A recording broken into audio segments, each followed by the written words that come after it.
माझा आपा इतका आता ऊस म्हणजे कारखाने बंद आहेत ब्रिटिश वाढला आपण काय करायला पाहिजे सांगा बरं. आपण एक कारखाना टाकू. काय एक कारखाना टाकला का आपण तिने राहिलेला ऊस आहे हा. सगळं आपल्याला वाढल्या जाईल ना, वाळा लागला ना लोकांचा ऊस.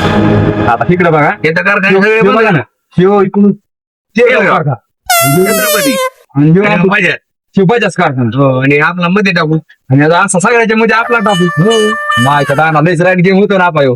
जमतंय कारखाना टाकल्यावर आपल्याला साखर उत्पन्न जास्त होईल आणि शेतकऱ्याचा फायदा शेतकऱ्याचा फायदा होईल. वाळायचा नाही ऊस. आणि 8 दिवसात जेवढा ऊस वाळाय हो. तेवढ्या ऊसाची निश्चित आपण दारूच काढू दारूच काढून आणि लोकांनी पाळायची.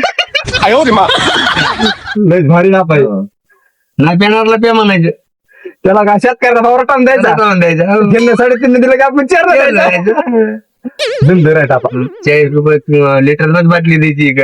लिटर दारू 40 रुपये मग काय झाला ठेवायची साखर ठेवायची नाही आपल्या पैसे दारू काढून निघायची.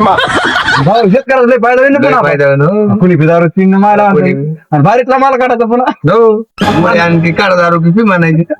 दारू 4 अर्ध त्या कारखान्याची वाट लागा. मारा परका दारू बोंबलं आपल्या नावाने हो दोघांच्या. तुम्ही काय केलं कारखाना कसं काय टाकला. कारखान्याची पुन्हा हो. लय अवघड होईल ना पुन्हा तिसरा मालक होईल. पहिला माझ्या डॉक्टर होता हो पुन्हा ह्यो आता हैदराबादचा आहे. आता पुन्हा तिसरा होईल.